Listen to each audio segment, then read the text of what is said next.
তো hey guys, আজকে ছিল ঈদের দিন। তো সবাইকে ঈদ উল আজহার মোবারক। তো সকাল সকাল উঠে আমি গোসল করে নিলাম। গোসল করে তারপরে এখানে পাঞ্জাবিগুলো রাখা ছিল, তো সেগুলো পরে নিলাম। পরে নিয়ে নিশাতের সঙ্গে আমি আর নিশাত দুজনে চলে গেলাম নিচে।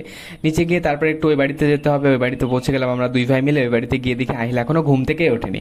তারপরে নিশাত দাদিকে সালাম করে নিল, তারপরে সালামি নিয়ে নিল। তারপরে আমাদেরকে একটু আতর লাগানোর দরকার ছিল, তো সেগুলো লাগিয়ে নিলাম। তো ফাইনালি তারপরে রাস্তা দিয়ে চলে গেলাম হাঁটতে হাঁটতে আমরা ঈদ তালার উদ্দেশ্যে। তো এখানে রাস্তায় দেখো ভিড় ছিল হালকা পাতলা। তো আজকে প্রথমবার এখানে দেখলাম একটা পুলিশের গাড়ি দাঁড়িয়েছিল। ঈদগাতে পৌঁছাতে দেখলাম ওখানে নামাজ শুরু হয়ে গেছে। তো ফাইনালি আমাদের নামাজ পড়া কমপ্লিট হয়ে গেল। তো সবাই এখন বাড়ি যেতে চাচ্ছিল। তারপরে আবির রানির সাথে এখানে কোলাকুলি করলো। তারপরে আমরা একটু দেখলাম যে জায়গা ফাঁকা হয়েছে, তো আমিও তার জন্য বাড়ির জন্য একটু রওনা দিলাম। তো ফাইনালি বাড়ি পৌঁছে তারপরে চেঞ্জ করে নিলাম। তারপরে রোজার ছাদে এসে বললাম আমাকে কিছু পিকচার ক্লিক করে দে। তো ওকে পিকচার ক্লিক করার জন্য ওকে বললাম ঠিক আছে তুই দাঁড়া। তারপরে আমি শায়নের সঙ্গে চলে গেলাম একটু এটিএমে, বিকজ আজকে ঘুরতে যেতে হবে আর টাকা দরকার, তাই জন্য। তো গাইস, এরকম ব্লগের জন্য চ্যানেলটা সাবস্ক্রাইব করে দিও।